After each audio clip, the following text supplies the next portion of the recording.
नमस्कार दोस्तों, मैं हूं विक्रम और आज फिर से मैं आपको लेकर आ गया एक ऐसे नए स्थान पर जिसका इतिहास और इसके अंदर की जो बारीकियां हैं वो सुनने के बाद में आप भी चौंक जाएंगे। दोस्तों, आज हम आ गए हैं राजस्थान के डिस्ट्रिक्ट झुंझुनू के लोहारगल में और यहाँ पर हमें मिली है 350 वर्ष पुरानी एक ऐसी बावड़ी जिसके सबसे निचले तल में बनी हुई है एक सुरंग। और इसको लेकर ऐसी बातें भी कही जाती हैं कि दिन के वक्त में बावड़ी खोदी जाती थी और रात के वक्त अपने आप इस बावड़ी में मिट्टी भर जाती थी, जिसको बनाने में जो पूरा प्रयास किया गया वो अपने आप में एक बहुत ज़्यादा इंटरेस्टिंग कहानी बनती है।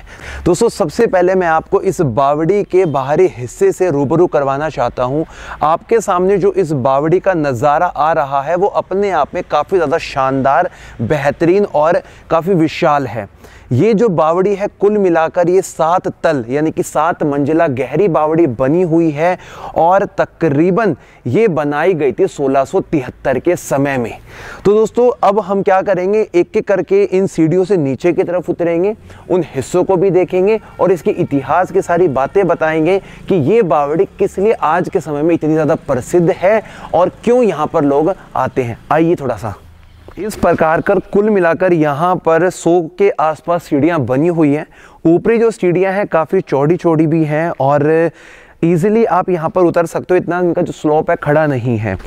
और यदि हम इनके इस वाले हिस्से को देखते जहाँ पे टोडे लगाए गए हैं, वहाँ पर आप इनकी गहराई में ये पता लगा सकते हैं कि इसके अंदर जो स्लेट पत्थर होते हैं उनका इस्तेमाल किया गया है, जो यहीं के पास की अरावली जो पर्वत श्रृंखला है उसी में से तोड़कर लाए गए होंगे और यहाँ पे लगाए गए होंगे।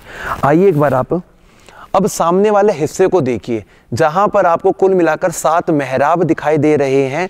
ये द्वार से दिखाई दे रहे हैं जो इसके सुंदरता को बहुत अच्छा एक लुक देते हैं। और एक ये ट्रैक है, एक रास्ता है इधर से उधर जाने के लिए।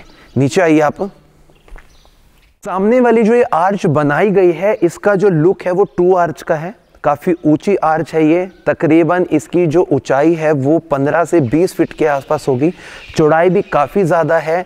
और जब हम इसकी तलहटी के अंदर जा रहे हैं तो हमें यहाँ पर जो ठंडापन होता है बावड़ी का वो अभी से ही महसूस होने लग गया है।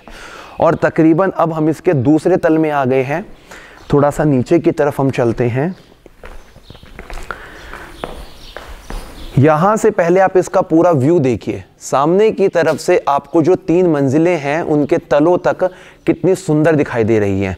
उनका जो एक आर्किटेक्चर है वो बहुत ही शानदार और भव्य बनाया गया है। तो बात ये बनती है 7वीं शताब्दी के 1673 की। इस स्थान के बहुत जाने माने तपस्वी संत जिनका नाम था चेतन दास जी, तो वो लोहारगल के इसी स्थान पर पहाड़ के इसी वाले हिस्से में बैठकर तपस्या किया करते थे और उनके अनुयायी थे यहाँ के राजा। तो राजा ने उन तपस्वी जी से कोई अपनी मुराद, अपनी इच्छा मांगी होगी और वो पूरी हो गई। तो राजा ने बहुत ही खुश होकर कहा कि महाराज जी, तपस्वी जी, आप जो मांगे मैं आपको वो दूंगा। तो उन्होंने कहा कि बच्चा एक काम कर, तो इस क्षेत्र में एक बावड़ी का निर्माण करवा, जिससे 2 काम होंगे। एक तो जन हित होगा, ऊपर से जो भी यहाँ पर आएगा वो विश्राम भी कर पाएगा और उसको पानी की सुविधा भी हो पाएगी।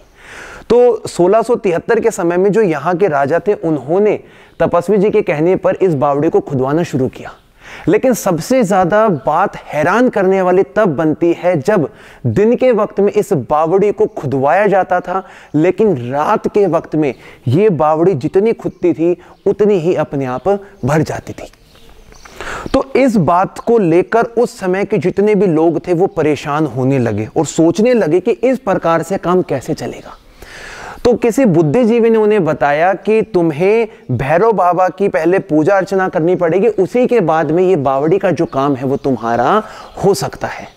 तो फिर यहाँ पर विधि विधान से भैरव बाबा की पूजा की गई और उसके बाद में जब इस बावड़ी को खोदना शुरू किया गया तो ये आज आपके सामने 7 मंजिला गहरी बावड़ी बनी हुई है।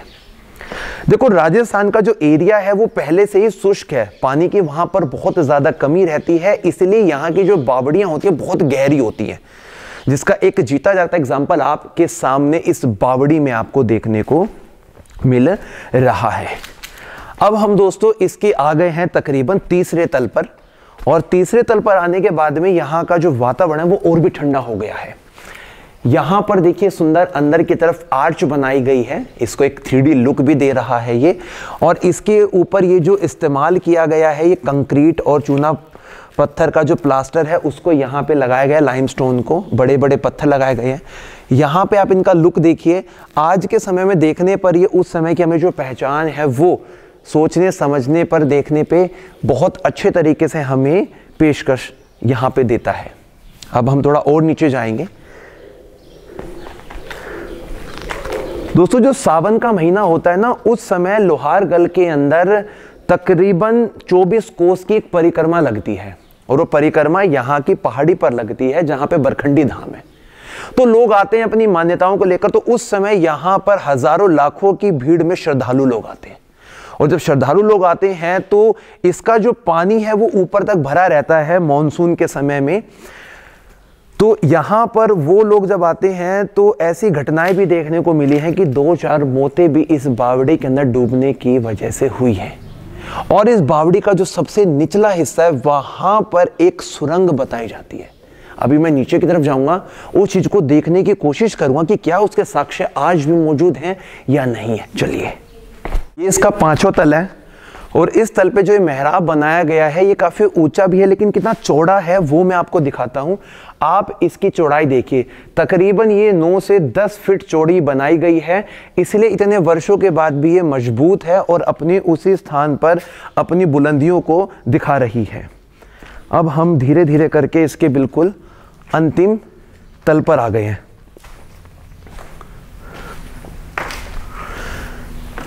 पहले तो आप इनके अंदर बने हुए तीनों होल देख लीजिए दोस्तों। ये जो तीनों होल बनाए गए हैं इसके पीछे वाले हिस्से में बना हुआ है कुआं, और उन कुओं से जो पानी जिस वक्त भरता था तो इन्हीं होल की मदद से पानी इस बावड़ी के अंदर एकत्रित होता था। मैं आपको थोड़ा बावड़ी का बेसिक स्ट्रक्चर बताता हूं। पहले के वक्त में सबसे पहले बनाए जाते थे कुएं, और कुएं बनाने के बाद में उनके आगे वाले हिस्से में बनाई जाती थी ये बावड़ियां, ताकि आसानी से स्टेप की मदद से आप नीचे आ सकें और यहां पर आकर पानी भर सके। और बाद में इन होल्स को यहां पे खोला जाता था ताकि कुएं का जितना भी पानी स्तर बढ़ेगा वो सारा पानी बावड़ी के अंदर आ सके। ऐसा भी हुआ है कि इस बावड़ी के अंदर 2, 3, 4, 5 तलों तक पानी भरा हो, लेकिन वर्तमान समय में इसका जो सबसे निचला तल है वहां पर पानी आपको देखने को मिलेगा।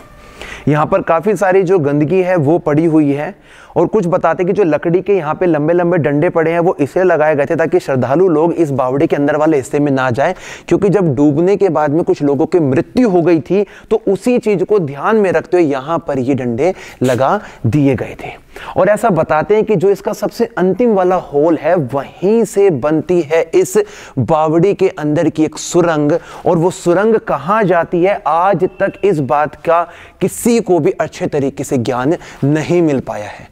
तो ये वाली जो बावड़ी है वो अपने उन रहस्यों के साथ में जुड़ी हुई है जो आज भी एक मिस्ट्री बनकर रह गई है। पहले के समय में ये बावड़ी लोगों की प्यास बुझाती थी और आज के समय में लोगों के दर्शनीय का स्थल बनी हुई है। लेकिन यदि स्थानीय सरकार और केंद्र सरकार इसको थोड़ा ध्यान दे तो इसको एक बहुत बड़ा टूरिस्ट पॉइंट बनाया जा सकता है, क्योंकि लोहारगल के अंदर ये प्राचीन जो बावड़ी है वो अपनी मान्यताओं के साथ में भी जुड़ी है, अपने इतिहास के साथ में भी जुड़ी हुई है। दोस्तों अब मैं आपको लेके जाऊंगा इसके ऊपरी हिस्से में, और यहाँ पर पास में ही बना हुआ है चेतन दास जी का मंदिर भी, उसको भी दिखाऊंगा। चलिए।